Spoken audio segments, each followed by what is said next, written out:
For the past 5 years, the NFL has been turned its college draft into a movable sports feast, taking it from New York, where it had been hosted for nearly a half-century, to Chicago, Philadelphia, Dallas and Nashville. Television broadcasters loved the new scenery, as fans across the country tuned in to witness the pageantry and as sponsors lined up to attach their companies to these increasingly supersized football parties. This year's event was going to be the granddaddy of excess, held on the Strip in Las Vegas, with top prospects like Joe Burrow and Chase Young boating to a stage set in the fountains at the Bellagio Hotel. The spectacle, which was expected to draw 50,000 fans, was also supposed to serve as a coming-out party for the Raiders, who are set to play their first season in Las Vegas this year. Though the pandemic has forced the NFL to scrap the Vegas stage for a purely televised draft, with players participating via remote video, the league will adapt its broadcast formula to accommodate spectacle, wedging in telethon-style performances from the likes of the comedian Kevin Hart and the musician Harry Connick Jr. There will also be fundraising prompts for charities related to COVID-19. How that star-powered programming will jibe with the main event is anybody's guess. Commissioner Roger Goodell will announce selections from the basement of his home. The league has welcomed fans to boo him, as is tradition, through a beer-sponsored promotion. Draft prospects will be shown in their living rooms via remote cameras, the league having mailed technology kits to 58 players ahead of time. Of course, social distancing guidelines still apply at home, and the league asked that players not gather in large groups or wear or consume anything not branded by an approved list of sponsors. In some ways, that footage may recall the simpler days before fans attended the event.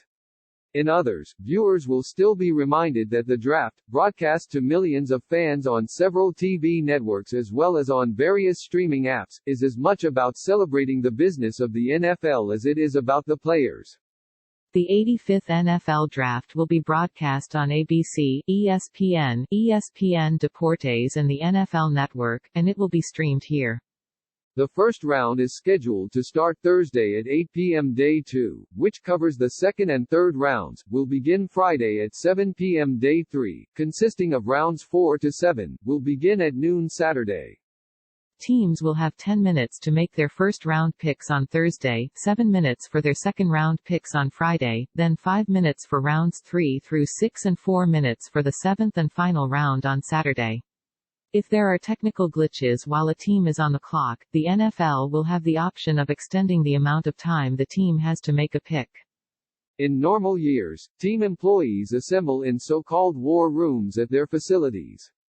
To communicate effectively for this draft, teams have outfitted their decision-makers with communication equipment at home, including computers, video screens and reliable, fast internet connections. Seattle Seahawks general manager John Schneider, who lives near the team's training facility in Renton, Washington, said technicians had ripped out walls at his home and installed draft boards in his dining room, one each for offensive and defensive prospects, as well as video screens and a big printer in his home office. The technicians also strengthened the cell phone and Wi-Fi signals. I live in a dumb house, not a smart house, Schneider said in an interview last week, though he added that he felt uneasy having workers in his home who were unable to practice social distancing.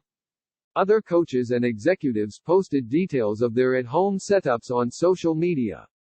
John Lynch, the general manager of the San Francisco 49ers, showcased added monitors and landlines as part of his workstation, similar to the draft room in the house of New Orleans Saints coach Sean Payton.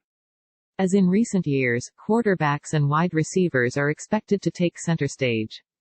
Burrow is widely favored to chosen first overall, but Justin Herbert from Oregon, Tua Tagovailoa from Alabama and Jordan Love from Utah State should also garner strong interest, which means this could be the fifth consecutive draft with at least 3 quarterbacks taken in the first round. Fans will also hear the names of a lot of players from the SEC, college football's most powerful conference. 24 of the top prospects in the draft are from SEC schools, including 8 from LSU, which won the national championship, and 7 from Alabama. 2 of those players from Alabama are Jerry Jeudy and Henry Ruggs III, who are among the top wide receivers in the draft.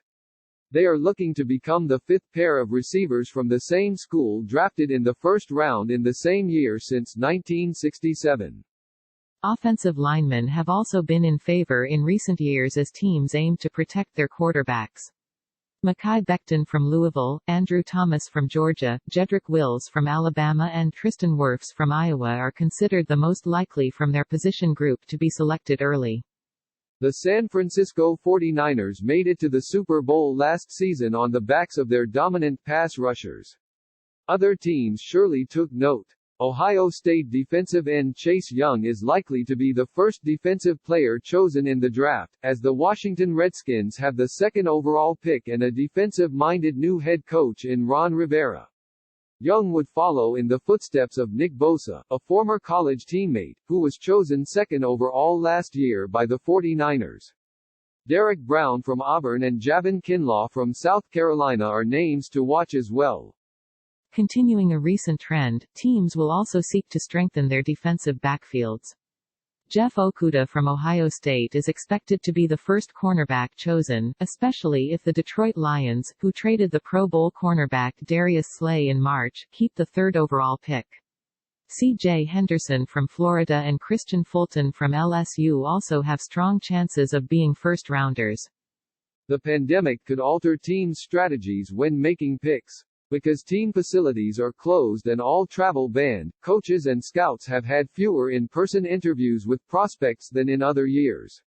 This could prompt teams to pick more players from the Power 5 conference programs, because there is more information available on those prospects. The lack of information about players from smaller schools may make known quantities, free agents as well as college players who appeared in a lot of televised games, more valuable, leading teams to make more trades than in a typical year. In the past 20 years, the draft has featured an average of 13 trades in the first round. This year, the Atlanta Falcons 16th pick and the Tampa Bay Buccaneers 14th pick may have an incentive to trade up and grab a proven player to complement their splashy free agent signings. The running back Todd Gurley is back in Georgia, where he played college ball, and Tom Brady is now renting Derek Jeter's house in Tampa. Some teams could capitalize on the chaos, particularly those with multiple first-round picks, like the Miami Dolphins, Raiders and Jacksonville Jaguars, who have been deliberately rebuilding their rosters.